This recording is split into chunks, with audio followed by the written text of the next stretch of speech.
This week on the Steam Machine podcast, we tried to catch a point-and-click game, but missed. Cue the music!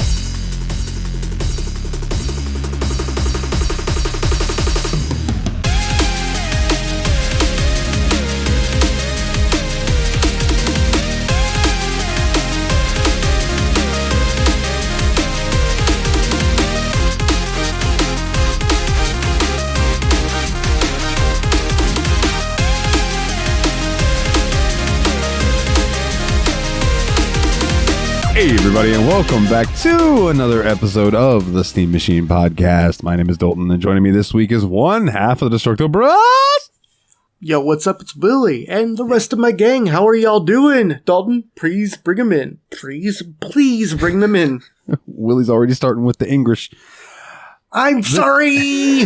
The one that's sitting right above Willie on my screen is the one, the only Team Retro over on YouTube, Mr. 5K himself, the granny of Steam Machine podcast. How are you feeling, my good sir? That's a bad question. How are you doing? Question. That is a loaded freaking question. We don't need to hear about how loaded you are right now, believe me. No. I think he's unloaded. I am unloaded. Oh, congratulations. So he's been dealing with some issues with his digestive system recently, so we're proud that he was able to make it to the show. He is being a real trooper by being here with us. I appreciate that a lot, Mikolov. Oh, of course. I think I'm starting to rally, so if I suddenly disappear in the middle of the show, y'all know why.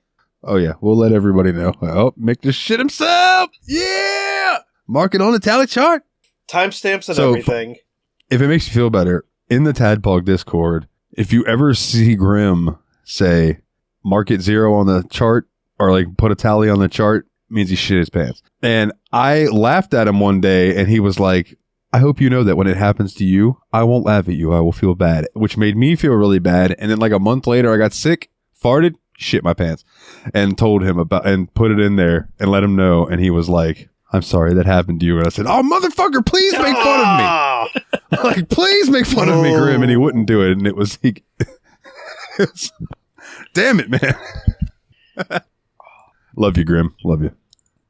And then also joining us is from Dane and Jeff's Media Dump, the one, the only, and it makes sense that he's on this episode because he is Mr. Puzzles. Dane, how are you, my good buddy? Relieved, since everybody followed my instructions and voted for this, I didn't have to post pictures of my beehole on the Discord. Wait, that was an actual I think that was the threat I made. That's what I threaten whenever there's something I want on there. I threaten to post my nudes. Wait. I missed an opportunity to see Dane's sphincter. I mean, it can be arranged if you're really that interested. I need to see a functional one. You just got to get on his Patreon. I need to see what a functional, healthy one looks like. He needs to see one with the it's seal not still very intact.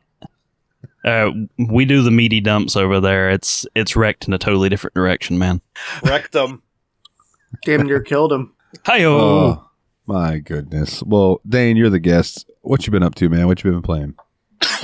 Other than Myst, my latest obsession, I've fallen down a roguelike dungeon crawler rabbit hole recently, and I've been playing the shit out of a game called Tales of Maj-Ayal, Tome for short.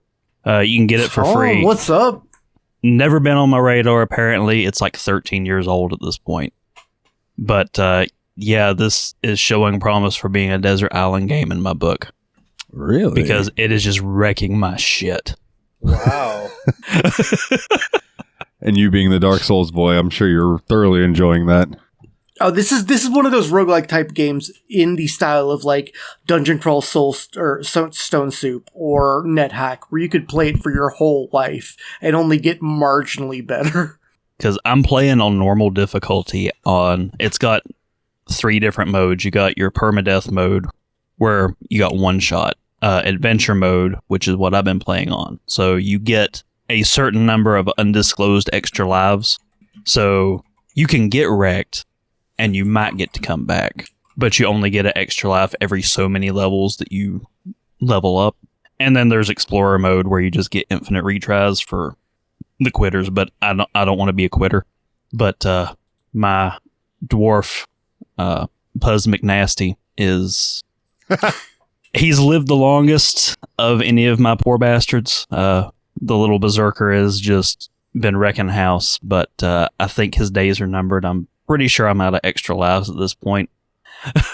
And I'm like level 7 in a dungeon, haven't reached the boss yet. It's not looking good for him. It's not looking good, Cotton. But yeah, that game has sucked up so many hours of my time. I've been playing it for a week. I've already got about 50 hours in there. Hell yeah. Hell yeah. So we had our own cold run through the house earlier this week, so I've been out of work. And instead of editing the episode like I'm supposed to, like a good boy, I've been playing that. It happens, man. It happens. Well, Mikolov, you're wearing a Star Wars shirt. What about you, man? What you been playing? What you been up to? I have been playing Poop and Vomit Simulator. Yeah.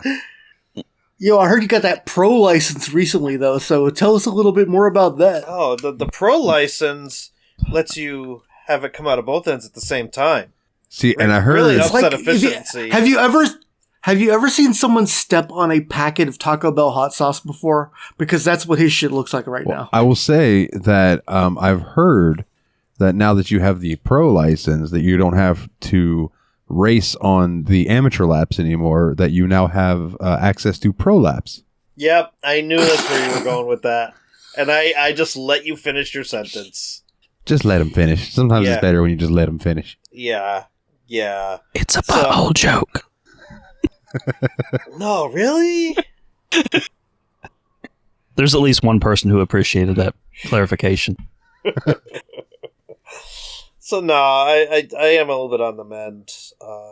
Was not expecting to take a sick day today, but yeah, spent all night excavating out of one end and then spent the morning excavating out of the other. So yeah, I passed out for 8 hours today. Other than that, I played some Myst, and I don't really know that I have a game that I've locked down other than that, mostly just because I spent the last 2 weeks working on my Ally review, so there's just a lot of benchmarking. There was one thing that I did. I did manage to finish the No Man's Sky Breach expedition 5 hours before it ended somehow. Yeah. Yo, nice. You were really pushing on that one, too. You were time crunched on that. Yeah, because they cut a week off of when it was going to be available. It was originally going to be available for 3 weeks, and they cut it down to 2. So here I am thinking, I have time. No, I didn't have time. So I literally just... But you had time. Yeah, so I don't know. The only reason that I was whole hog on finishing that expedition is because the ship parts, the Corvette parts that you can get for rewards are actually really badass.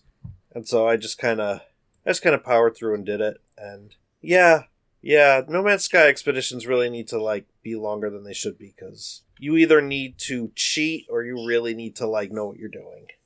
I choose to cheat. Cheat like the wind. If I get to the end and I know that I have too many goals to finish, then yeah, I go straight into Wiimod. Did you see that? Oh, maybe not if you haven't loaded it up recently. It's no longer called Wiimod. It's called Wand now. It's called Wand. I think they changed it just so they can get rid of the Wiimod patchers out there. That's possible. I haven't tried to run the patch, but they updated some shit where the patch isn't necessarily needed anymore. Gotcha. I started using that patch when they started charging for using Wiimod for more than an hour. Oh, that's ridiculous. I don't think they do that anymore. No. Yeah, they realized that was a terrible decision because everyone flipped out about it. So. Understandably so. Yeah. Well then, Willie, what you been up to, man? What you been playing? Man, I've actually been getting really into some really old school type internet stuff lately, and looking at historical type things. And so lately I've been kind of looking at stuff that came from before the World Wide Web, before HTTP. I've been reading a lot of Gopher websites lately, because it turns out if you still have an old enough browser, you can actually still get onto the Gopher protocol, and there are still a few sites that are keeping Gopher going, which was something from before HTML existed. That's pretty wild. Yeah. So So you're it's- you're it's really gonna go for it then. I am. Really digging them up. So really getting deep in that gopher hole. Anyway, so a lot of these sites are like just like blogs people made of just, it's like TXT files, but there's all kind of links between things. But the thing is, like, it is a pre-commercial internet, essentially. There is no way to commercialize a Gopher website at all. Like, so it's kind of become like people are using it to, let me see if I can phrase this correctly. Basically kind of protest against how, like, the entire internet now is like 6 worldwide websites that basically are entirely commercial. You have like no control over your own media. It's just, you get fed algorithmic slop. And instead, these sites let you just like read things and like learn. And so like, I've been going through these and it's like, I've read this like really cool old, essay by Neil Stephenson, for instance, that was like from the turn of the century about basically he was like talking about adapting Linux, for instance. But there's all these other like old ancient Gopher sites that are like still around, and there's like sites that are still holding on to them. Like I've been on sdf.org and I've actually created my own Gopher blog now. So it is actually possible to read a blog I'm currently writing if you have a Gopher compatible web client, which most people probably don't, because it has to be like a very text specific one, because most web browsers stopped allowing Gopher for some reason. Like even Firefox requires an extension at this point. But if you have like links from if you have links on Linux, for instance, you can go to like gopher://sdf.org:70/users/icebrand. Nope, He's Linux actually, coding nope. in live action right now. Sorry, it's Like he legit just like sorry. went from English to Linux in like the span of like 30 seconds. gopher://sdf.org:70/1/users/icebrand. And yeah, you can actually see my website, or my, not web, but my Gopher site from there. And I'm just like doing a daily blog there. And it's like really fun because it's just fucking text files. And it's neat. And it's like primitive, and it's something that no one can fucking commodify. And I love it. Dane, do you have any idea what he just said? I've never messed with Gopher, but I'm familiar with the concepts. Theoretically. Well, that's what's up, man. You been, sorry. playing anything? I didn't mean to for that to sound insulting. Like, I'm legit happy you have a project. I just didn't understand it. No, I mean, like, the other thing, too, is, like, SDF.org is, like, this really ancient, like, BBS that's existed since, like, the 80s. Like, SDF stands for Super Dimensional Fortress. Like, they came out with that name the moment Super Dimensional Fortress Macross came out in, like, 1984. This, like, BBS is older than me, and they just keep modernizing it in ways while they still make it, like, a part of the older internet. And so if you get an account there, you can, like, telnet to them, SSH to them, and you could like just play Rogue on their fucking command line, and it's cool. Yeah, I'm gonna be poking around with this. You have my curiosity piqued. Yeah, I actually have been playing Rogue on there. I almost got a top 10 score on there, but I didn't quite get it earlier this week. So, for you, Dane, it's sdf.org. If you go to the website, you'll find more information. You'll be able to get there for sure. Give me 10 minutes. Yeah. What games you been up to, brother? Well, like I said, Rogue was definitely one of them. Another thing is I definitely got back onto Dead Sea Scrolls, that Doom WoD that I was playing the other week. But I finally got my first death, and so I took a little bit of time off of that. And then also, I was playing a game called Evil Egg. It's free on Steam right now, and it's a very, like, Robotron type game. Dual stick shooter, completely free. Recommend people check it out. It's just kind of fun. I do like a twin stick shooter. They're pretty fun.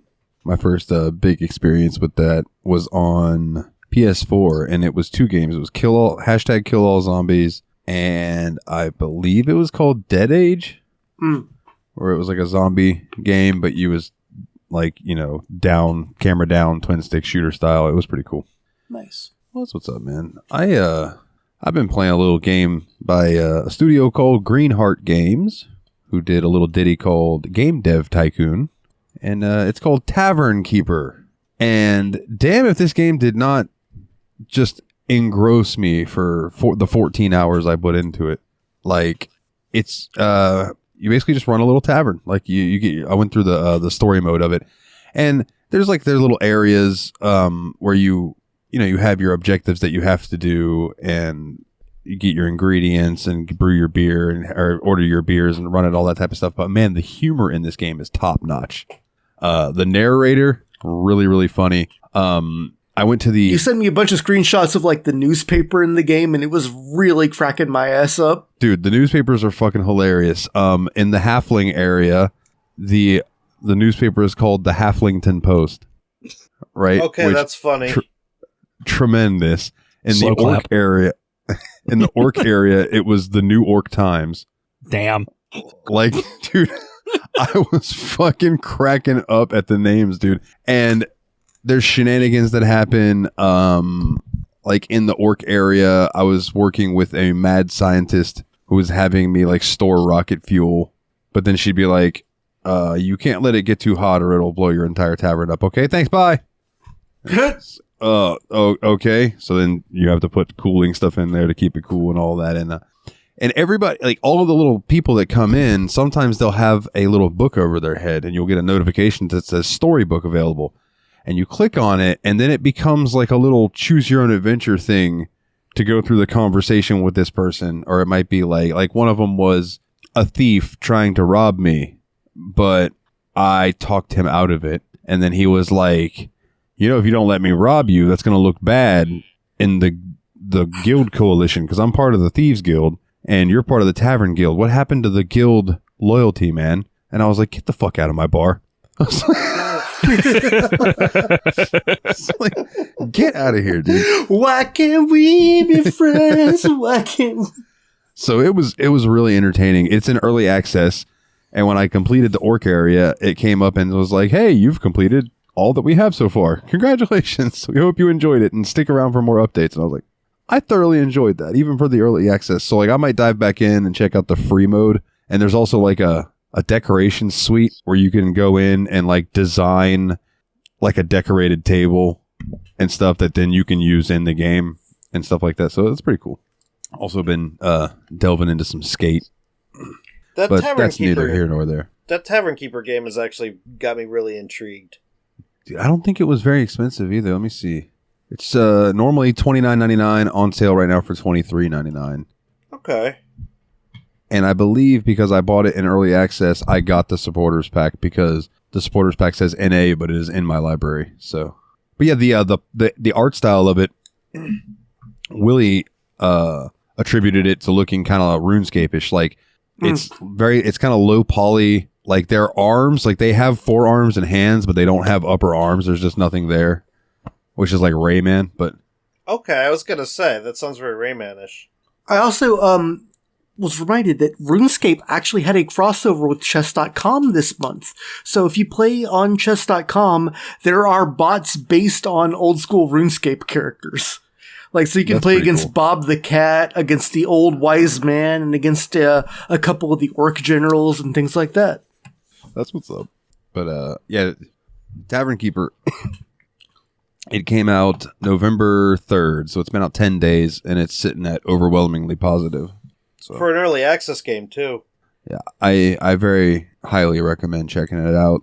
They said, I think there's 3 more scenarios that they're going to add, plus like a ton more stories and now you could yada, beat yada. the game, but like continue on, correct? Yeah, like I beat it. I think I could go and visit any of the taverns I'd already done, or there's like a free mode, a free play mode where you can just make a tavern and then play it indefinitely. Okay. Oh dear God, there's like zombies in it. I'm looking at one of the trailers. Yeah, I didn't run into any zombies. I didn't play free play mode yet, though. He could have been. He could have been sick. He was sitting on a toilet throwing up. So I kind of sympathize. But could have also been an orc. Does. Yeah, it's probably an orc. The orcs are really funny because like almost all of them's negative trait is when they get mad they pick fights. Oh, yeah. So people will just start brawling, and there'll be a tornado going around breaking stuff, and you gotta get one of your people that work with you to break it up. Nice. It's good stuff, man. It's a good game. Oh, it looks like a good game. I might have to take the backlog golf hit. Worth it, man. Worth it, man. Now that you know how to beat Myst, load up another version of Myst, run in there, spend 30 minutes, beat the game. I say spend 30 minutes, spend 10 minutes, beat the game, take the -1. Yeah, except I don't remember how I beat most of those puzzles, especially the last one, which is for... Oh, you don't have to run through all the puzzles? What? We'll talk about it later. I'll remind you to listen in. Speaking of Myst, that was our game. It won a poll. Did we? We did ask Dane how he was doing. I just stopped listening because it was Dane. I started with Dane. He's the guest. Love you too, Mick. Hey, Jeff. Myst. Watch South Park. Myst is a 1993 adventure game developed by CYAN and published by Broderbund for Mac OS. In the game, the player travels via a special book to a mysterious island called Myst. The player interacts with objects and traverses the environment by clicking on pre-rendered imagery. Solving puzzles allows the player to travel to other worlds, or ages, which reveal the backstory of the game's characters and help the player make the choice of whom to aid. Myst was a critical and commercial success. Critics lauded the ability of the game to immerse players in its fictional worlds. It has been called one of the most influential and best video games ever made. Selling more than 6 million copies, Myst was the best-selling PC game for nearly a decade, I think until Minecraft. Wow. I think Minecraft is what knocked Myst off. I could be wrong, though. Wow. It was a long-standing record. The game helped drive the adoption of the CD-ROM drive, spawned a multimedia franchise, and inspired clones, parodies, and new video game genres, as well as spin-offs and other media. The game has been ported to multiple platforms and remade multiple times. Now, one thing I want to say about that, and then we'll get into first impressions and stuff, is inspired clones, parodies, and new video game genres. After playing this, I can absolutely see inspiration that the Talos Principle took from this game. Oh, sure. Like architecturally, even. Yeah, just 100%. I'm like, okay. That game makes a lot more sense now. Ultimately, this game was the progenitor of the walking simulator. When people decided to drop the pretense of having a game attached to it. And just making it a story. So I'm curious, what's everybody's first impressions with this? I think, Dane, you have the most history with this, so let's start with you. When did you first play this? Because I know this is a love of yours. I don't know that I have the longest standing history, but I probably have the most hours in the franchise. The first time that I ever played a Myst game was actually the sequel, because I was neck deep in Final Fantasy and PlayStation games, and I thought, more disc mean better game. And I'm going through, I'm like, okay, Final Fantasy 7, that's 3 disc, that's a good game. Legend of Dragoon, that 4 disc, ooh, more gooder game. And I'm going down the line and I find Riven, I'm like 5 disc. Oh no, the most game. Most bestest game. Know nothing about the franchise. I take this game home. I'm completely fucking lost. I'm like, who's this cat? What's up with this TV screen and a book? What the fuck's going on? I had no idea how to deal with this slideshow puzzle game. I'm like, this is gorgeous. I'm fascinated, but I don't know what I'm doing. And I took it back and I never rented it again. And then fast forward to, I think I'm in college and our local Sam Goody's going out of business. And they were doing that normal out of business thing where it's like 25% off everything in the store. Okay, now 50% off everything in the store. Okay, Death Spiral, 80% off everything in the store, final offer. Just kidding, lol, $1 for anything you want. So somewhere around the 50% off everything stage, I went in there and they had, they got rid of most of the old like Jackass and CKY DVDs already, so I'm like, fuck that. And I go to the back corner where they still had some PC games. And for $20, I picked up the Half-Life Complete set that had the original Half-Life, Counter-Strike, Team Fortress, Opposing Force, and Blue Shift. And the orange box. No, this is pre-orange box. This was just all of the Half-Life 1 classic set. Oh. Half-Life 2 had just come out or was getting ready to come out. So I got that and the Myst Anniversary Collection that had the first 3 games in it, all on DVD. So I had Myst 1, Riven, and Myst 3 Exile. And I got both of those for $20. And I think a set of guitar strings too. And that was the first time I really delved into it. And I just fell in love. And then I'm like, please tell me they're making a new game. And they had announced that Myst 4 was coming out. But as I'm going through the games and I beat 1, I beat 2, and I get to Myst 3, my computer couldn't run it because Myst 3 needed an actual GPU. So yeah, this was after Half-Life 2 came out. Because I didn't buy a graphics card to play Half-Life 2, my brother had to fight his way through that on onboard graphics, but I bought a graphics card to play Myst 3. So, your very first experience with Riven was the PS1 version? Yeah. Okay. Didn't even know that it came out on PS1 until just now. Yeah, that's wild. But wanting to play Riven and then seeing that Myst collection and recognizing the title and thinking, all right, I'm a few years older and wiser now. Maybe I can handle this. And then going back and playing Myst 1, which kind of primes you for this sort of gameplay and sets the stage a little bit. And then I just absolutely fell in love with Riven. But that's kind of my history with it. And since then, I've bought the books. I've got all the games. I've delved way too deep into the fucking lore. And I will be going full autism this episode, so I apologize in advance. Hell yeah, dude. This is my trains. We need this because, like, dude, this is the way I was with, like, the Free Space episodes and shit like that. Like, we need someone who, like, is obsessed with this shit. Me on Doom. So, Willie, what about you, man? What was your first introduction and impressions with it? Okay, so I was sold a complete, like, sense that this game was, like, all style, no substance, that it was just a bunch of trial and error puzzles and pretty pre-rendered graphics. Like, people basically sold me on the idea that this game was, like, equal to Final Fantasy VII in ruining games forever because they just made them pretty and stupid and not worth playing anymore. And then I played it and I'm immediately like, wait, this isn't stupid trial and error. The moment you understand what the puzzles are doing, it makes sense. Like, this shit is not that untenable. Yeah, I thought so too. Mikolov, are you currently shitting your pants? What's going on, buddy? I'm about to because Willie just said that Final Fantasy VII is a bad game. No, he was saying that's what people say about Final Fantasy VII. Oh. I was about to... It's okay. I was literally about to, like, punch him through the screen. You were nerd raging for no reason. Yes. Yes. Don't loosen it too much. For absolutely no reason. It's one of those games that people, like, give a lot of shit to because it's so beautiful in its execution that people are like, well, the only reason people play this game is because it's so gorgeous. And, like, no, there was more to it than that. I was very happy to see that there was more to it than that in Myst as well. Like, it didn't take long before I was like, oh shit, I am enjoying this mystical world and want to explore further. Oh yeah.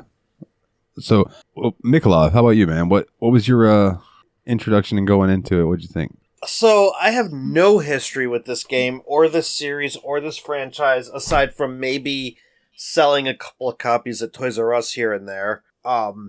So I went in with my prior experience of an exploration game being My Friendly Neighborhood. Okay. So I booted up the Masterpiece Edition thinking, and I even like said this in our group chat, I said, is this going to be like My Friendly Neighborhood just without combat? And Willie thought I was like trolling, and turns out no. Oh yeah. I was actually asking a serious question. So I booted up Masterpiece Edition, immediately noticed the ScumVM logo. So I'm like, wow, this is not a re-release or a remaster. This is actually a version of the game that would have been playable on one of those older PCs. And they're actually emulating it through ScumVM. And that's what we're getting in the Masterpiece Edition. And so I was playing this on the ROG Xbox Ally, and like right off the bat, like I thought the Island of Myst was gorgeous. Like there's Yeah. there's a lot of like beautiful mysticism to it. And then I tried to walk. And I'm like, I'm not walking. This is a slideshow. It's point and click, man. Yeah. And so I ended up struggling to figure out how to get to where I needed to get, because I had to actually like use the right stick as a mouse, and I had to click in the center, and then I moved forward one step, and then I moved forward one step. I'm like, this is just a bunch of pictures. And then I would go to the left, and I went up the stairs, and then I went to the left again, and I get to see there's like another set of stairs in the distance. I lasted about like a good 5 minutes, and I turned it off, and I said, this is not the experience that I want. So then I started like going down the rabbit hole of, are there mods? Is there a way for me to make this experience better, like I did with Higurashi last year? And then come to find out that the game was actually remade in 2021, brought up to date with more modern graphics, and also just happened to be in my shared Steam library in addition to Masterpiece Edition. So I downloaded that, I booted that one up instead, and that was the experience I wanted, because I ended up on the same island, and this time I was actually able to walk around with the left stick and move around move the camera with the right stick, and I was able to go toward the gear area and then just turn around, and I could see they kept it very true to the original. Like, I saw enough of Masterpiece Edition that I was walking in the same direction and doing the same things. And that ended up being the experience that I wanted, and that ended up making the game more enjoyable to me. I played that one, which I know you guys all played the OG, but that was the experience that got me into actually wanting to play this through to completion. So I believe the one you played was called Real Myst, right? No. It's just called Myst. Nope, that's it's not just Real called Myst. Myst. There's Real Myst, and I thought about trying that, but that seemed like it was too close to the original. So the one I played was Myst 2021. So I loaded up Real Myst and played it today and beat it and took the -1 for it. But the Real Myst, Willie, you have the choice of moving how you originally would or moving with WASD, and it's 3D rendered, but it's much earlier 3D render looking than the new one is, obviously, because there's like, a decade between them. But yeah, so Real Myst does have the ability to move around, but it looks more like Oblivion style graphics, like that era. Okay, interesting. Yeah, I enjoyed it though. I honestly, I liked all. So my experience with Myst was back in the day at school. We used to have the book fair. And at the book fair, we there was a guy with a red book and there was a guy with a blue book. Yeah, and there was a man there named Atris, and I avoided him because I figured that bad things would happen to me. But no, I grabbed a game called Beyond Atlantis 2: A New World, and brought it home, threw it in my computer, loaded it up, and my computer struggled to play it, but it was a Myst-like, and my child brain could not figure it out. I would always get to the same spot and never be able to figure out what to do. So I put it down, never played it. But I would load it up every now and then and look around in it because those pre-renders looked so fucking good, right? So flash forward, I've always heard about Myst. Myst is a landmark game. But then I also hear Myst is overrated. The puzzles are too hard. There's nothing much going on in Myst. It's just a bunch of puzzles, yada, yada, yada. So I was very intrigued to go into this because I always like when I start hearing games are really bad for one reason or another, I like to try them out for myself. Because if at one point they were considered a classic and then suddenly everyone's shitting on them, it makes me think it's probably just a cool thing to do, to shit on it. You know what I mean? People being contrary. Yeah, for the sake of being contrary. And when I loaded into this and started playing it, man, I was like, what the fuck were they talking? This is awesome. Like, we've talked about before, I have a huge nostalgia and love for that pre-rendered look. And one of the reasons is that Beyond Atlantis game. And I will say, I am proud to say that I fired up Beyond Atlantis 2 after beating Myst. Excuse me, It's actually, me and Dane figured this. I figured this out while talking with Dane. The one that I had was called Beyond Atlantis 2, but it's actually the third game in the series because, America and their weird naming shit and changing it when it comes over here. So the first game was Atlantis, The Lost Tales or something like that, and then it was Beyond Atlantis, and then Beyond Atlantis 2. But it's actually, in my GOG, it's 3. It doesn't matter. Anyway, I loaded it up, and I got further than I've ever been in it without a guide. I was so proud of myself because I was like, let me think of my Myst knowledge now, and how should I go about this? And I was so proud. So, yeah. So, Myst, boys, we all beat it. I'm going to go out on Front Street and say that I assumed Willie would play it and be like, it's sitting for me. It doesn't hold up. It looks pretty, but I don't enjoy it. Mick, I thought, would be like, I cannot get this to run on a handheld. Fuck this game. No, I was actually really expecting that it would only be you to beat the game. And I didn't even know Dane was going to be on this until quite a while into it. So, yeah, I am stunned that this is a all complete. Yeah, man, we got a 100% one on this one. Especially with me, because I legit played it like yesterday and today. Yeah. And also you were dealing with, your serious issues, and the version you played has more content than the one we did. Well, also, like, I didn't really video game up until, like, maybe Tuesday, just because I was trying to get that review out. Yeah. Oh, yeah. So, when you guys were first exploring around, like, what was the first thing that drew you to it? Planetarium. The planetarium? Yeah. Okay. Now, I have a question for y'all about the planetarium, but first I want to hear Dane. Dane, what when you were loading in, the first time you played, or even this time, like, what's the first thing that kind of draws your attention? The very first time, the thing that grabbed my attention was I'm on a dock. Everything's pretty in nature. I hear seagulls. What the fuck is that big gear up on the hill? Yeah, same here. Just me too. Yeah. It is so diametrically opposed to everything else in scene that I just like, I had to go up there and I had to figure out how to make it turn.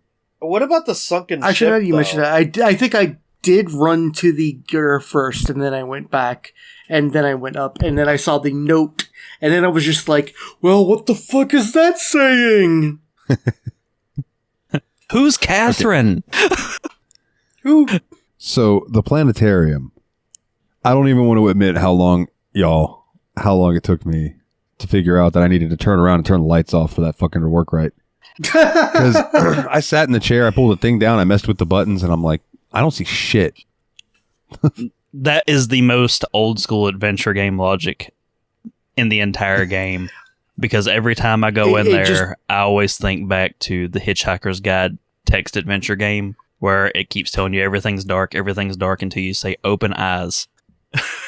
Wow. That's such a Douglas Adams thing to do. Oh my god. Arthur can lay in his bed No. all day until the bulldozer bulldozes over his house and kills him in the process because you don't open your eyes. God, I still think my favorite death in that game is absolutely if you get struck by a brick from the wreckage of your own house, it still lets you type, but no matter what you type, it's just like, pipe down, you're dead. That's such a good game. Let's talk about some of the puzzles, and then we'll get into some of the story and lore of it. Did you guys have a favorite puzzle? Yeah, I just got to look through my notes because I have like 7 pages of fucking notes over here. Yeah, I was gonna say, no worries. Willie, I think, probably approached this game the way it was meant to be played, in the sense that he actually had a notebook handy and wrote everything down. Yeah, and Dane, you can correct me on this if I'm wrong. I believe the original Myst in the big box, one of the things you got in it was a notepad that you could jot notes in. Yeah, there was some sort of little included journal with the original release of it. I never got a hold of that myself. Even before I solved a single puzzle in the game, I'm like, I know that the constellations are meaningful, so I'm going to keep on writing constellation symbols down. So I got like this in my notes. Yeah, and honestly, some of the dates that you had to type in to access the constellations were just very weird dates, like ones that you would never expect to have to type in unless you got a hint for them in the game itself. Like one was like the year 90 something. Yeah, like, one of them was like 1984, one of them was like 1200s, and one was like 9,000. Yeah, I so might like, have them written down. Yeah, there was definitely one over 9,000. yeah, so it why? was October. Nice. It was October 11th, 1984, January 17th, 1207, and November the 23rd, 9791. Yeah, so like that's an odd part of that puzzle, just because why are we looking at a constellation from a year that hasn't even happened yet? Well, I mean, I guess that was also kind of the idea, is that like they were viewing constellations at different times because the books link to different times on the island of Myst, different ages. So do we never leave the island? Do we just go to different? You're not going to different time spans of Myst Island or different versions of Myst Island when you're linking to different ages. These are entirely different planets in, potentially parallel universes. So, but are we going to the island of Myst in a parallel universe?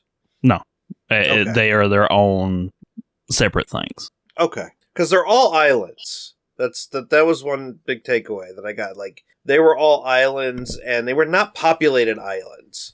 Well, one of them was once before we got there. It was populated at one point, but not when we're there. At least 3 of them were previously populated. I think the Selenic one is the only one that I don't remember him explicitly saying that there was people there before. And I believe, spoilers, but we all beat the game, so I guess that doesn't matter this time. So, listeners, spoilers. The brothers, one of the brothers, was it?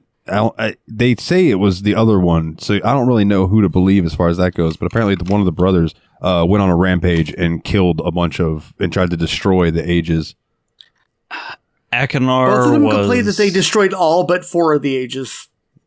Yeah, but I thought the 4 ages were the ones that we went through. Yes.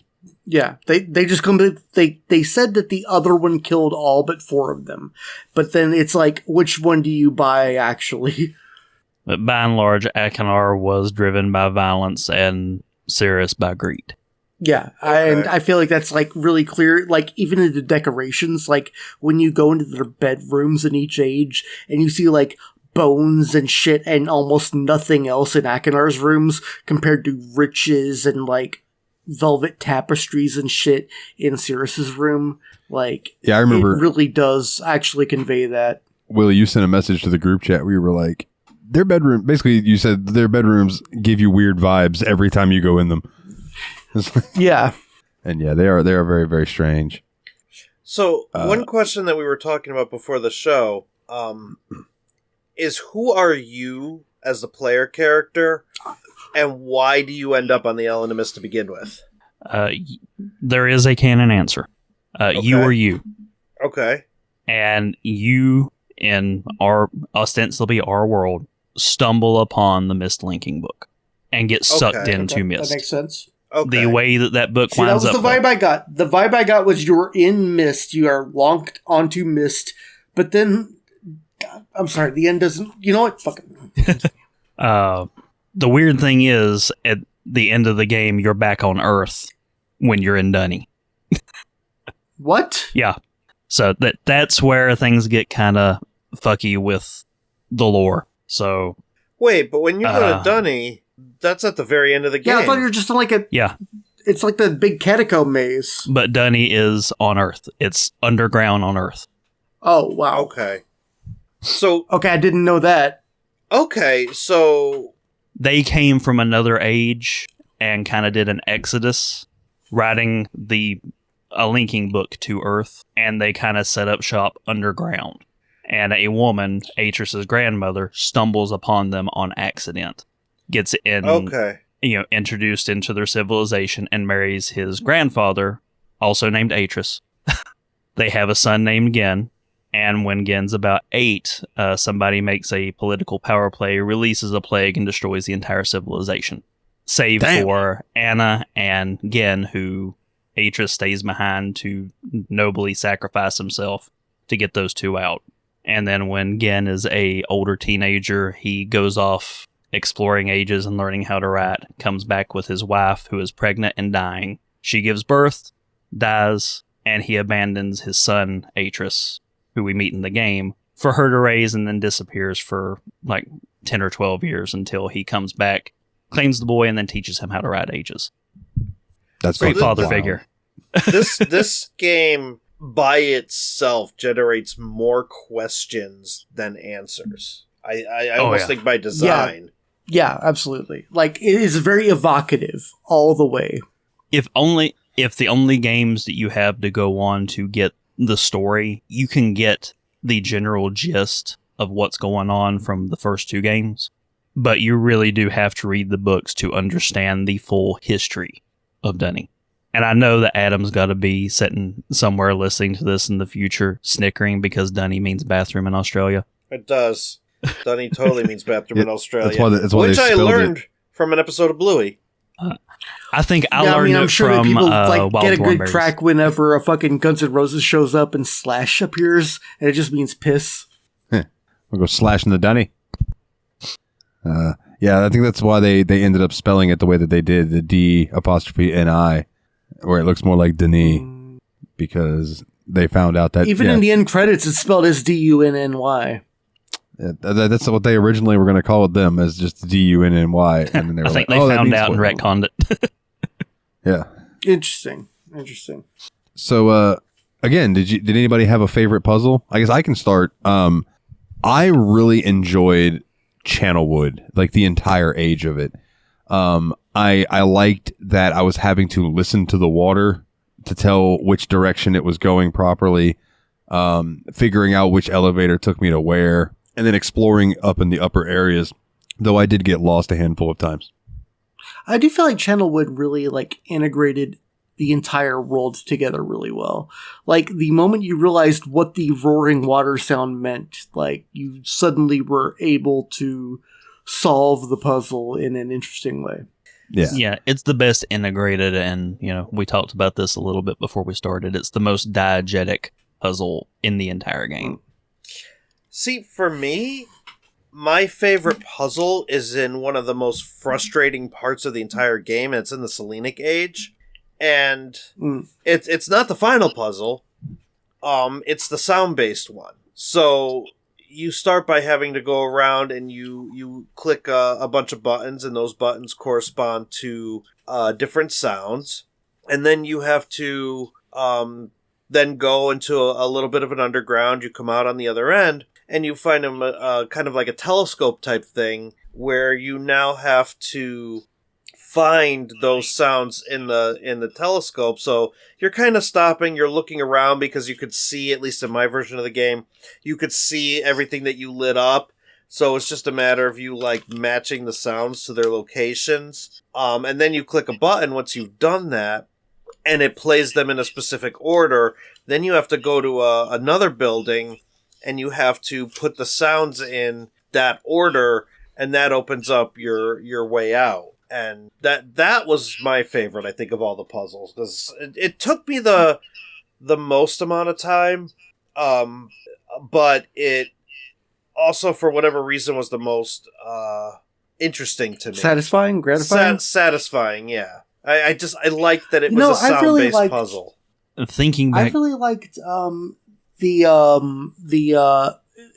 before you even got into the ages, the voltage puzzle in the island. Oh, yeah, we had Myst. to get 5959. Yeah, because like I was just over here like writing numbers down, trying to figure out what each thing does, and I'm just like doing the math, and I'm like, yeah, I am capable of doing this. This is, it made me feel competent. It made me feel like I'm moving forward into the game early on in the game. Let me tell you, what took me longer on that puzzle was accidentally clicking the wrong button and throwing the switch and having to go do the breakers, then figuring out where the breakers were and how to get to them, because I'd be like, okay, I see it back there and I'm clicking and it's not taking me. God damn it. And so I finally find the right spot to click and it would take me over there. I'd be like, oh, thank God. Yeah, so that is a complaint I do have against this game too, is that there are some really, really persnickety little clickable areas. Not only that area, but also when you're coming off of the log cabin trying to get to the wood tree elevator. Yeah. Yeah, that was one that I practiced a few times before I tried to make that quick run. Yeah. Oh yeah, that was easier in my version because walking. Yeah. So. Yeah. Dane, do you have a favorite puzzle in the first Myst? Thinking back to the first time I actually played through it, my first big aha moment was actually in the mechanical age when you hit the middle button and step out of the elevator and it goes just down far enough for you to get to the controls that are hidden at the top of it. Yeah. And really, really small stakes puzzle, but that was my first major aha.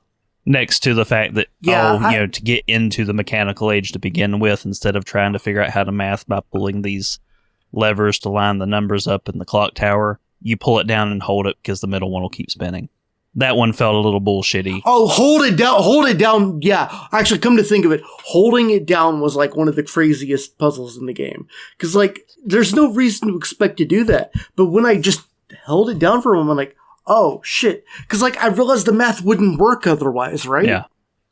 That, come to think of it, that actually might be the puzzle that made me feel like, oh, shit, I'm getting what this game's going about.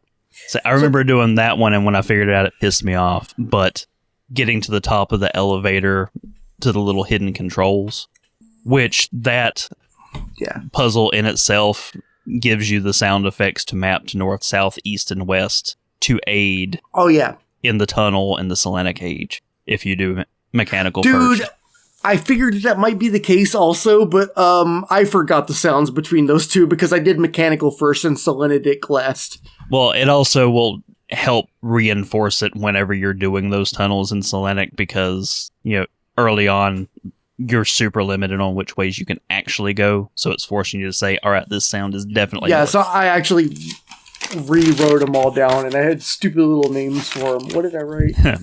Boing, clank, buzz. North equals high ting. West equals rattly power up. East equals sproing, and South equals tin can. Yeah, I mean, dude, that was my least favorite puzzle in the whole game. Same. Was the maze, navigating the maze. Yeah, that one's bullshit. Yeah, that one sucked, but only because I also didn't realize that I got the idea that every direction would give you a sound, but I didn't get that the non-cardinal directions were like just two sounds together, and so I went down northeast thinking that was the clang sound, and there's no reason I shouldn't have known that. That's kind of bullshit. If you think that's bullshit, that was the one puzzle that I actually looked up a walkthrough for. Everything else I was kind of able to figure out as I went. That one was the one where I'm like, you know what, I'm running out of time. I'm just gonna look it up. And I really think that of all the puzzles to look up the solution to, that is the one that has the least shame associated with it. Yeah, I agree. Yeah, I think, Dane, you told me that in a DM. When I said I had to use a guide for that, you were like, there's no shame in that, man. That puzzle sucks ass. It also just keeps on going on long after you figured out the puzzle. Like, there's 10 steps to it, even though it's it doesn't need to be that long. Especially because, so you play, Mikolov, you played the Real Myst version, or not the Real Myst version, but the 2021, yeah.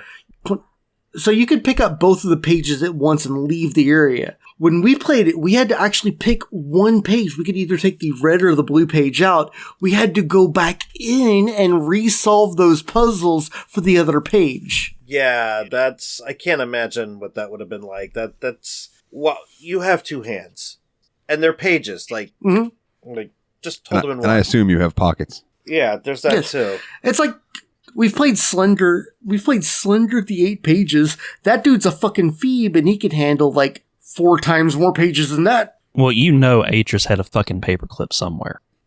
Yeah, obviously. Probably one of those cool cloud clips. Man, so we all agree that the worst puzzle then was the maze for sure. Even the devs. Yeah. I really enjoyed some of the puzzles that were on Myst Island itself that were visual when you would beat them. So doing the clock, setting it to 240 and then hitting the button. And when those cogs come out of the water, gears. I was like, that's so cool, dude. That's so fucking cool. Solving the ship one and then the ship raising up and that little basin. And then it raises up on the actual island too. Yeah, it's just so cool. So cool. I didn't necessarily... There was a lot of stuff that was very satisfying about this game.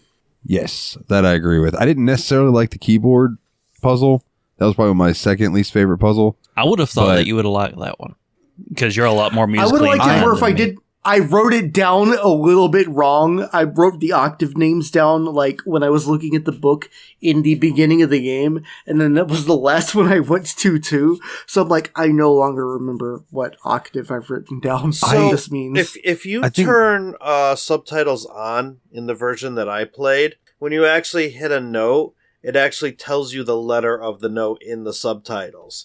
So that's how some people actually solve that puzzle. So and in Masterpiece Edition, there is an accessibility mode as well. For that particular puzzle. The issue that I ran into was, I don't know if it was the DPI on my mouse was too high or what, but I would try to slide it one note by one note to try to find the right note, and it would just go like 3 at a time. And it was just like, it made my life a living hell trying to get that thing to the exact note it needed to be on.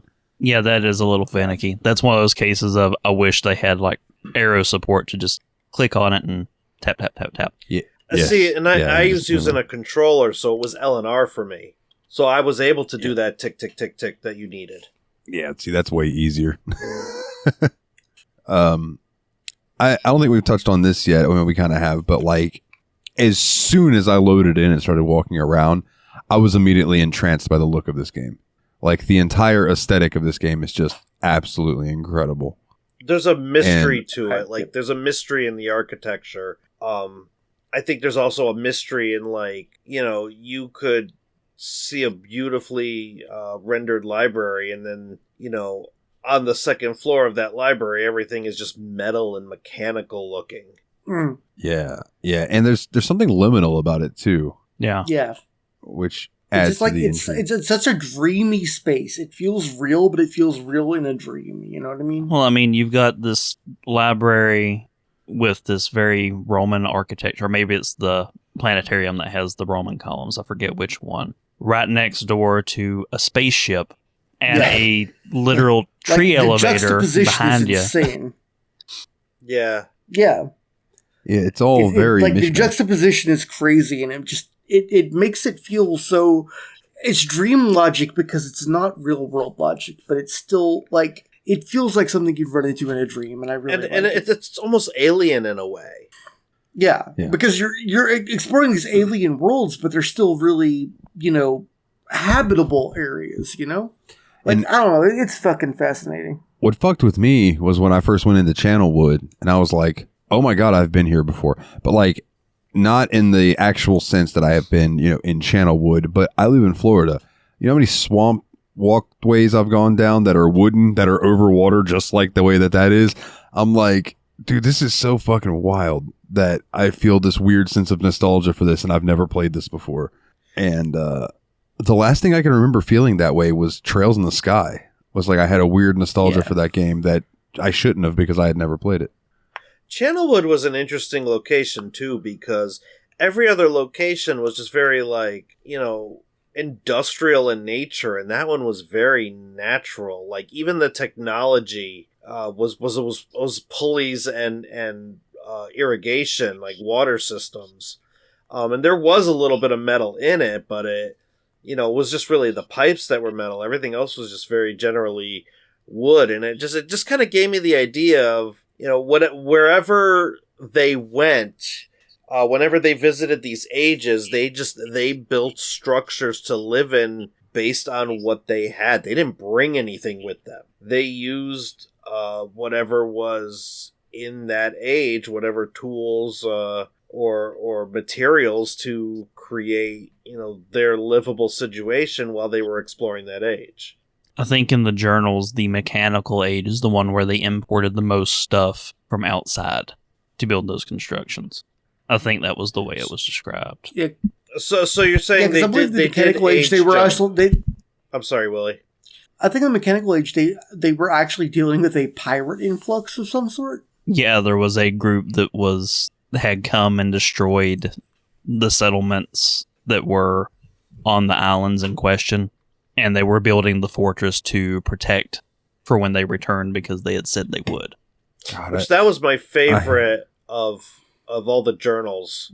When he said that he was helping them to build a fortress or build a structure to prevent invaders from coming, and then to read that it was successful. Like, because it took him a long time, and he spent a lot of time in that age trying to protect those people.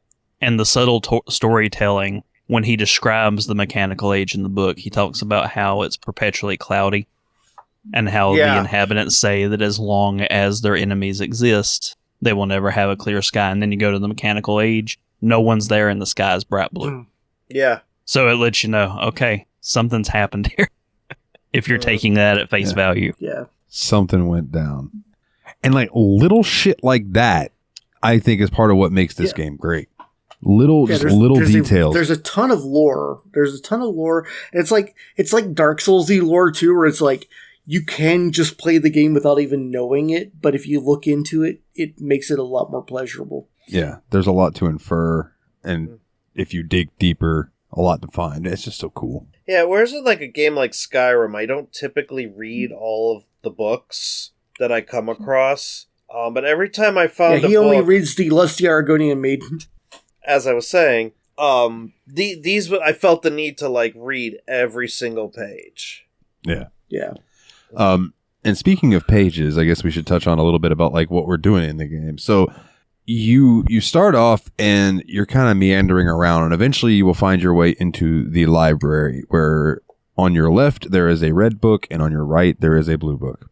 And each of them have a page sitting next to it. So obviously it's like a red page. You go, oh, okay. So you click the red page and you put it in the red book.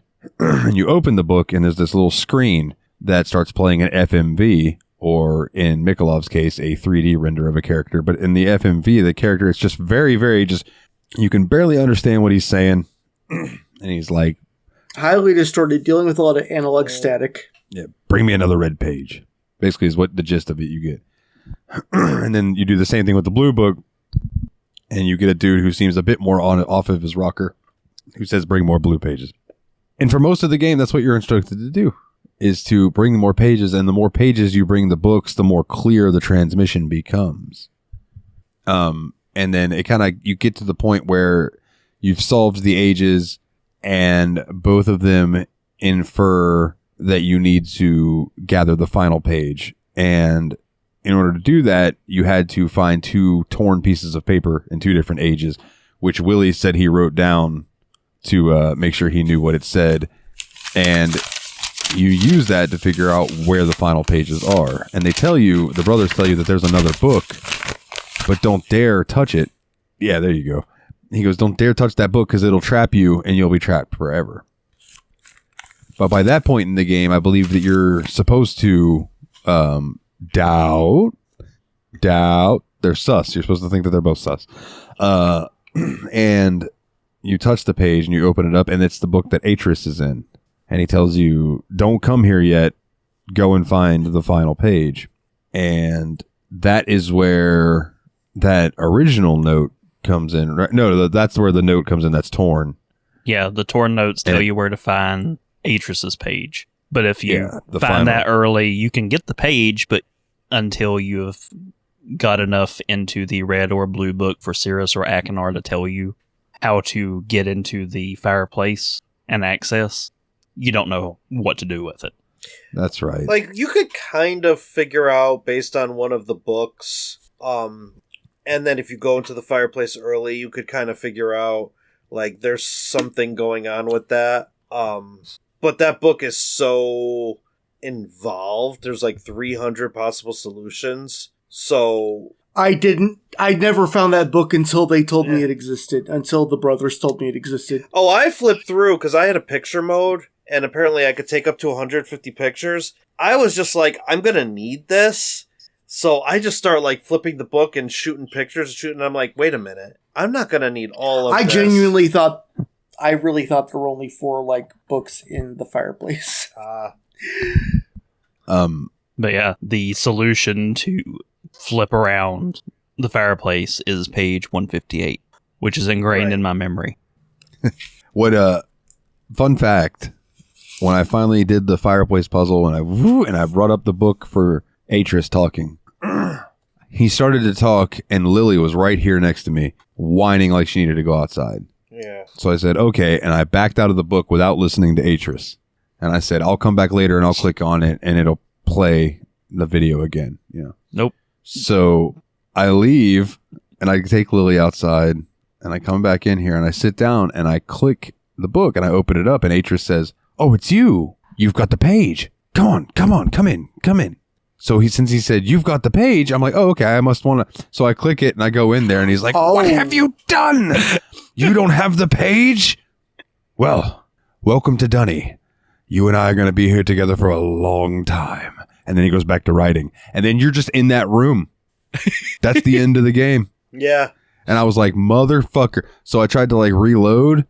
Nope. It had autosaved in there. So I loaded the game back up, did it properly. Because I knew where the page was, I just didn't I just misclicked. So I went and did it right, and then got the ending where he's like, thank you, I'll be right back, I must do something. And then he just disappears for like a minute. Oh, yeah. And then he comes back and he's like, all I have to offer you is my library. Enjoy.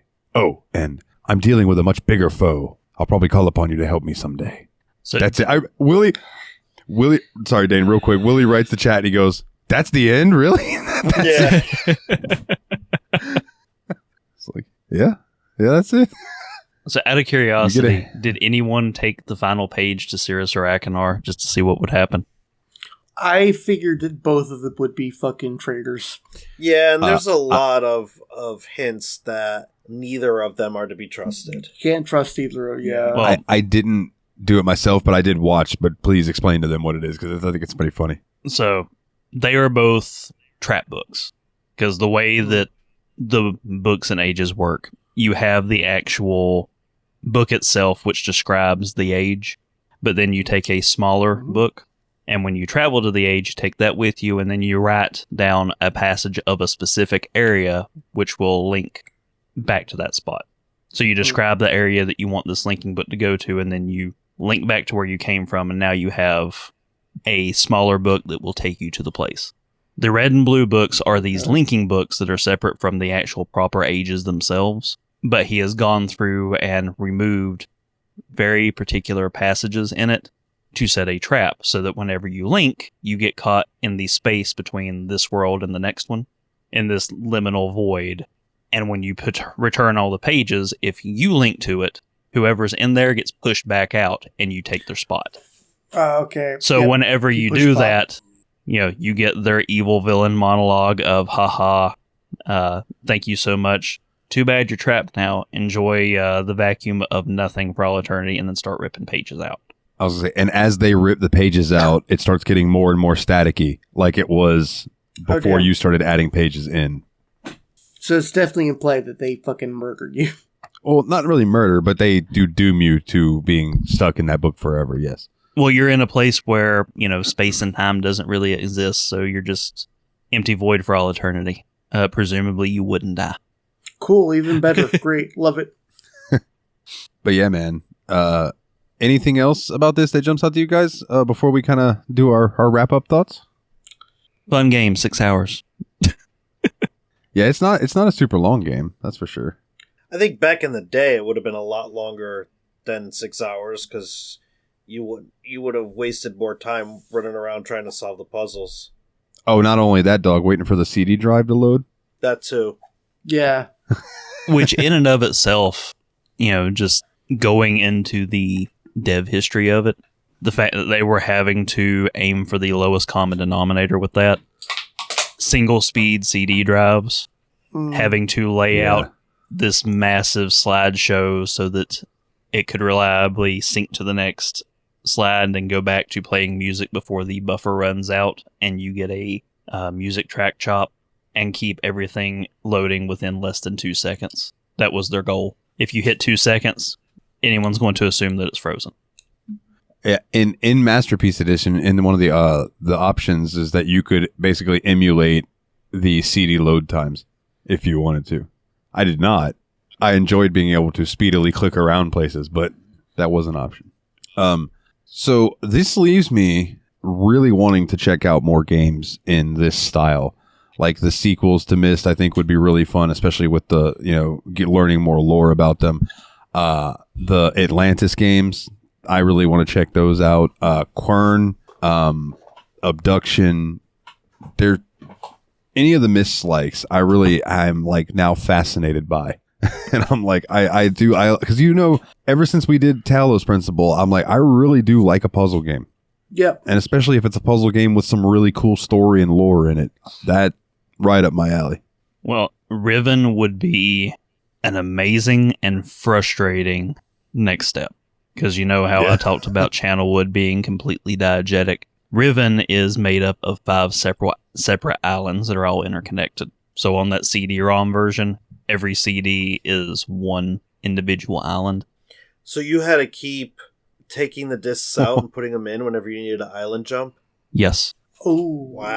Wow, that's really cool, though. I like that. That is kind of idea. cool, but at the same time, holy shit. And each of the islands are bigger than any individual age that you visited in Myst.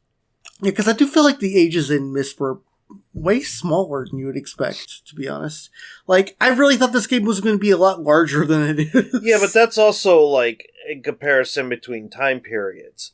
Like, I think back in the day, I think this would have been a massive game. Yeah, and that was one of the things that they had to tackle because they said, we're making a game where you can't die. There's no game over. You're not score chasing. Yeah. So you're not using an inventory to pull shit around like in a Sierra game. There's no end state that will reset you beyond the actual in-game moment of whose book do you put the final page in, or do you even remember to grab that final page when you go to Atris? So you've got your 4 possible endings that are all right there at the very tail end of the game. So they had to make up for it with real estate. But then you get into Riven and you have to find out how to count in base 25 using 4 numerals. I was going to say, there's like shit you got to learn in Riven that's like, it's like its own language that you have to learn to do it. It's like Oh, really quick. How did you boot up Real Myst and tackle it in 30 minutes? Me? Yeah. Oh, dude. So you load up Real Myst. You then take the dog outside for 15 minutes. You then come back in. You roll 2 joints. You light a joint. And then you spend up roughly 6 minutes loading into the game, running to the clock tower, turning it to 240, getting that, going over there, flipping that switch up, running around, flipping all of the switches up, going back to the dock, flip the switch up, and then back down, boom, opens up, grab the page, run over to the fireplace, go into the fireplace, boom, hit that puzzle, boom, turns over. You get to the book, you click the book, you click Atris, you go in, you hand them the page, boom, congratulations, you beat Myst in 5 minutes. Skip all 4 ages. Okay. This is one of those games that once you know how to do it, once you know how to beat it, you don't have to play through it anymore, like to actually beat it. But it's one of those that I think every now and then I will go back and just relive the puzzles. I might skip the Selenic age though, or Selenitic. Selenitic. I think it's Selenic. Selenitic. It was Selenitic, actually. Selenitic. I knew there was a T in there somewhere. Yeah, Selenitic. Selenitic Gomez. Selenoid H. But yeah, man, I thoroughly enjoyed this. I have seen one of the videos I watched did talk a little bit about Riven. They didn't spoil anything about it, but I did see that the way that you travel between the islands is like that big sphere looking thing. It looks so cool, dude. Sweet. So I really I look forward to checking that out at some point. The little rhyme section that was in my version of the game. Oh yes, I wanted to know about Rhyme. Thank you. Yeah, absolutely. So Rhyme is another age, and it's all snow based, and so some of the puzzles in there were actually really cool. One being like the first thing you do is you have to like turn a generator on, and then once you turn the generator on, you have to go to this little hut where you assume that the family lived while they were building, and everything's kind of frozen because it's cold. So right next to the hut, there's a gas valve, so you turn that on. So between the generator and the gas valve, you go in, you close the door, you turn the furnace on, which warms everything up, which now lets you open another door. And basically, like, as you make your way through, there's an elevator that actually, like, rotates. So you go into different rooms based on which way the elevator's facing. There's a really cool puzzle where you actually have to generate northern lights, and they have to be like within a specific color range for something else to work. And you end up basically in this room, and there's lore stuff. There's like letters from Catherine. There's books for you to read that basically talk about the family spending time there. This was before the two sons went nuts. And so they end up talking about, like, you know, the letters are basically, you know, along the lines of, you know, why do you want to go back to Riven? Like, do you just want to make sure the seal's still in place? My biggest takeaway was that there's a holographic room. The Imager, yep. What's that? It's the Imager, right? The Imager. Yeah, Isn't that what it's called? Yeah, something like that. When you do put in a right combination, you basically get to see all the ages, like holographic representations of all the ages. It basically, like, it's able to project the age from a linking book. And so one of the books is Riven, and you can't go into it, but you get to see what Riven looks like before playing Riven. And I thought that was really cool. That is really cool. Dane, I should also point out there's a lot of really cool, like, Minecraft-based mods based on linking books from Myst, too, that are used in a lot of cool, like, source packs, too. Like, mod packs that have, like, a bunch of shit going on. Like, they have these, you know, reach out into different universes type things. So that seems neat. That's really cool, too. Dane, I have 2 questions for you. Yes. The first one is this little page I'm looking at says that rhyme plays an important role in Myst 4 Revelation. Is that true? So I have not gone through. I didn't get to go through rhyme in Real Myst or in the VR version this time around, where I fell shoulder deep into Tome. I know that rhyme originally in Real Myst kind of has a teaser for some stuff that happens in Myst 3 with a new age that Atris is writing called Relation, which is the MacGuffin of the third game. Okay. So, you know, with the first one being Cirrus and Achenar are trapped and Atris is trapped in Dunny. The second one is Catherine, turns out, is in Riven, which is where Atris's father has been trapped for however many decades. And that was where the Myst linking book that you find originated. Atris altered the Riven book, opens up this big gash with the starry expanse where he drops the book as he links out, and leaves Gin to rot on Riven. And whenever it falls to the starry expanse, it somehow finds its way to you. Okay. And that's the moment where you click the book in the beginning. I got you. Myst 3 is one of the people from one of the ages that Cirrus and Achenar overrun and essentially run roughshod over. A survivor from that who lost his family to their antics shows up on Atris's doorstep, steals Relation, which he's riding, and bails out. And then you're helping Atris by tracking him down, figuring out what all Achenar and Cirrus did to him, and getting the book back.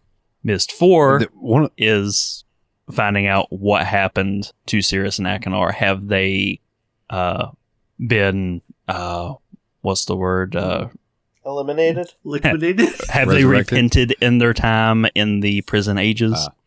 So even though he goes and destroys the books, they're not killed and left. He pushes them on through to ages where they live out full lives. Figured.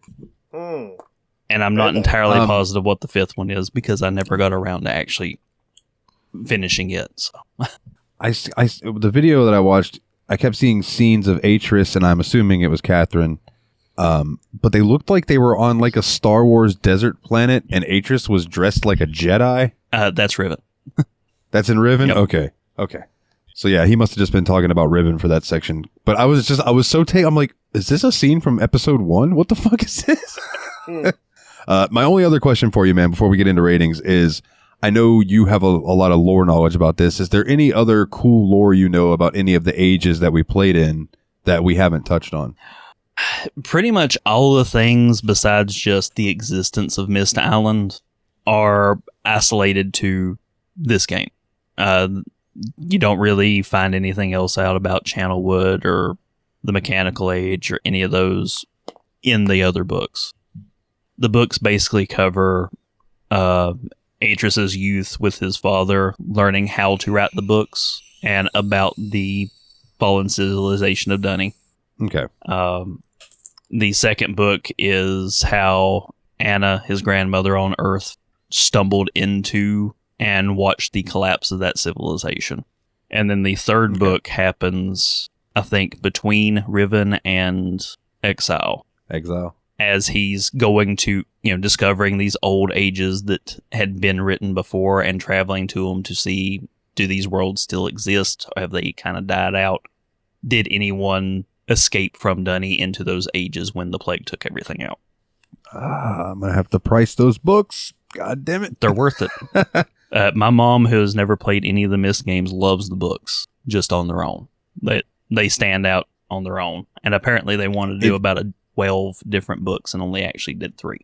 It sounds like something that I would read and then go hand to my dad and be like, you should read this. And then he would read it and be like, that was fucking great. Because that's happened a few times in my life. But all right, man, let's and apparently a rating. TV series is somehow in the works, but it's been kind of in limbo for the better part of a decade.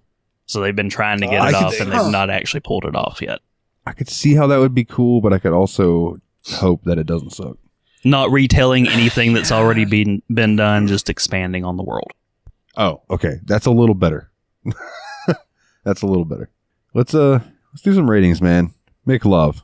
Riven had an area that looked like Star Wars. You're wearing a Star Wars shirt. What's your rating for Myst, man? Oh, well, keeping in mind that the version that I played is different than the version you played, so that's the one I'm rating. Yeah, but this episode is just going to be called Myst, so it's just all of the versions of Myst. We all played them. We all talked about them all, so it's all good. I'm going to go with a solid. I know my rating. I just don't know what silly term I want to give it. I'm going to give it 8. Pages out of books? Come on, man. No, I didn't want to be that basic. No, I'm going to give it 8 hydroelectric pipes out of 10 wooden pulley elevators. Nice. All right. Willie, what about you, man? Man, I came into this one expecting to dislike it. Like, people fed me a lot of shit about this game that was not exactly true. Like, I really did think that this game was very solvable, very sensible, and very fun. And I'm going to go ahead and give this game 9 ages out of 10 spaceships. All right. All right. Dane, how about you, buddy? So I'm trying to separate my bias for this series from my thoughts on this. Massively influential. It was a huge jump in the graphics that you could see in a PC title with the way that they did the pre-rendering. And it was a real labor of love. I mean, these guys got $250,000 from a publisher and then spent double what they were given because they didn't realize they could go back and say, hey, Sunsoft, can we get a little extra cash? And not only that, they were designing this on a Mac that didn't have color, and they had to get some sort of weird attachment to stick on it to force it to make color. Like, it was wild to hear about. So just all the love and the fact that they had such a clearly fully formed world that you're just getting this little peek into. There's so much to it. But for as great as some of the later levels that you can tell that they were designing are, when you look at some of the more arbitrary puzzles on Myst Island, as surreal and wonderful as it is, it's clearly, hey, here's a puzzle for the sake of a puzzle to obstruct you and slow you down. And then seeing how well they integrate everything in the later titles by comparison, I think to be as impartial as possible, the best I can do is I'm going to give it 8 odd Roman columns out of 10. Wait, why is there a spaceships? Fair enough, man. So I went into this game kind of expecting to enjoy it, but it be very much a product of its time. And while it was and is a product of its time, I also feel like it's a product that holds up. I've heard a lot about this game over the years. We've talked about that throughout the episode, and I was very glad to have like all of the negativities I've ever heard about this just shattered away, other than that one puzzle. But Dane did warn me about said puzzle. He's like, when you get to the Selenitic era, you are going to have a bad time at one point, but stick through it. You'll be all right. And I'm like, all right. So I did do that, and I just found the world, the way the graphics looked, the pre-renders. I have love for pre-render and that whole look. The feeling of it, the puzzles. I didn't feel like there was a lot of Sierra or LucasArts logic in this, where like most of the shit made sense once you did it in one way or another in the game world. It wasn't just arbitrary. Like you said, there's a lot of diegetic type stuff. There were some that weren't, but they still, to me, made more sense than, oh, you need to run by this goat really quickly. You know? But I'm going to dock it some points for that bathysphere, I'll call it, because that's what the guy in that video called it, puzzle. And I'm not going to dock at any points for the slider that I was having issues with, because I think that's just because I was playing on a newer mouse than this game was designed to be used. Yeah, the ball definitely would have slowed you down if you'd had a ball mouse. Yeah. I think I'm going to give this a very solid, because I know I'm just going to leave room for improvement, a very solid 9 mechanical ages out of 10 channel wood ages. And I'm gonna leave another digit in there for one of the later games to impress me more. But I'm very, very happy that we played this, and I'm very happy that we all beat it. I'm proud of us all, and I'm stoked. Like, I was so intimidated by this coming into this, and the fact that we are all able to finish it, it's amazing. Yeah, man, for sure. So that just leaves a little bit of house cleaning and talk about the next game we're playing. And if I do remember right, it is Rayman 2, The Great Escape. Yes. That will be our next game that we do. And then after that will be Chained Echoes. Now, I am excited the next time we go to the retro poll, which I get to make a poll after this. So, Willie and Mikolov, I will be hitting you guys up for 2 retro games each. Yeah. Don't have to tell me them right now because I'll never remember. But the last winner that goes after Rayman, Tex Murphy, Under a Killing Moon. What the heck is that? That is a old Sierra point and click. FMV. That's an FMV point and click, baby. Oh man, time to whip out the GPD for that one. Yep. You be getting out that cool shit that you showed me the other day. Yeah, probably a good one to use for that. Yeah. Yeah. But before I get into our house cleaning, man, Dane, what you got to plug, man? Tell everybody what you got going on. So, we've been quiet for about a month, but here in the next couple of days, new episode of Dane and Jeff's Media Dump is going to be dropping, which one of these assholes shows up a lot, our resident permanent guest host, Dalton. Yeah. So, we're doing Thanksgiving month right now. Don't know why. It seems kind of a weird time to be doing it. Doesn't make much sense to me, but the newest episode is Planes, Trains, and Automobiles, and we announced another Thanksgiving movie at the end of it that we're going to be doing here in a couple weeks. So check us out everywhere fine podcasts are sold. Yeah, I have a good time on there, man. I literally was like, yeah, I'll sit in with you guys because there's so many movies that are classics that I've never seen that I'm like, yeah, fuck it, why not? All right, man. Mikolov, plug your stuff, my good buddy. You can find me on YouTube under Team Retro. I don't know what I do know what I'm working on next. I have 3 different Android handhelds in front of me right now. I just don't know the order in which I'm going to tackle them. 2 of them are pre-releases. These are not out yet.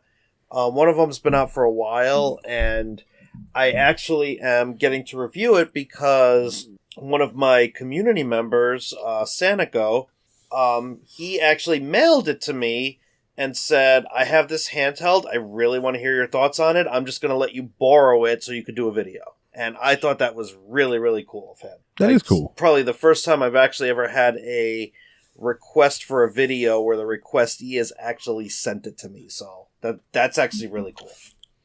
Hell yeah. It's because you hit that 5K, man. You're popular. You're famous now. Yeah. Next stop's Famous 10K. For, pooping liquid out my butt. Peeing out your butthole. Willie, what you got, man? You want to plug anything?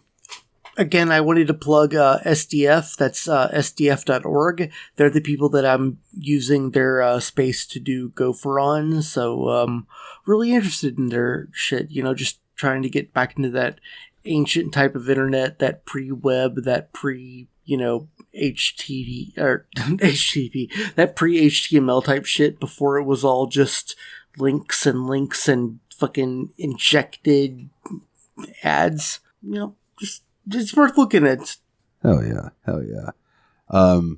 Before I do the close up, we did have one question, and it came in from Mr. L. Dane Puzzles. Why do you keep allowing Dane on the show? He's kind of an asshole. Yeah, he's a dick. He's What the hell is asshole. up with that? Well, if you compare our hairlines, it's like he makes me look amazing. Me too, actually. I'm bald. I'm only I never went gray. Hey, Dane's an asshole, but he's our asshole, and we love him. That's why. We love you, buddy. Thank you for coming by. It's always fun. Yes, thank you for joining us, my good sir. And if you would do us a favor, please, and go give us a like and a review on iTunes and Spotify. It really helps us out in the algorithm. If you leave us a iTunes review, I know people don't really do that anymore, but if you leave us an iTunes review with like words that I can read, I'll read it on the show. So you should do that. Come join the Discord. That's where all the cool shit happens. bit.ly/TSMP Discord, all capital letters.